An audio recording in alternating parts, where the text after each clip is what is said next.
সবাইকে আসসালামু আলাইকুম। আজ সকাল সকাল বেরিয়ে পড়লাম মার্কেট করার জন্য। তো রাস্তায় হঠাৎ করে বৃষ্টি ধরলো। তো কি করব, আমার একটা আঙ্কেল ছিল পাশে দাঁড়িয়ে, তার সাথে অনেকক্ষণ মজা করলাম। মজা করার পর আবার সেই গাউসিয়া মার্কেটে চলে আসলাম। এই দেখেন, সবাই মার্কেট করতেছিল, যে যার যার মতন মার্কেট করতেছে। তো আমিও মার্কেট করে নিলাম কিছু। মার্কেট করে আবার সেই বাসায় ফেরার সময় হঠাৎ করে আবার বৃষ্টি ধরে গেল। তো কি করব, তো আবার সেই গাউসিয়া মার্কেটে দাঁড়িয়ে গেলাম।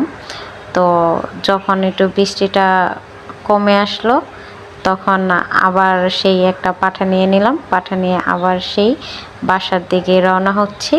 তো রাস্তায় আবার বৃষ্টি ধরে গেছে। তো এক সাইডে দাঁড়িয়েছিলাম। দাঁড়িয়ে থাকার পর অনেকক্ষণ কি করবো, আর বৃষ্টি কমতেছেই না। তো আজকে এই বৃষ্টি দেখতে দেখতে আমার মার্কেট করা হচ্ছে। আমার আজকে কপালটাই অনেক খারাপ, কারণ মার্কেট করার উদ্দেশ্য আর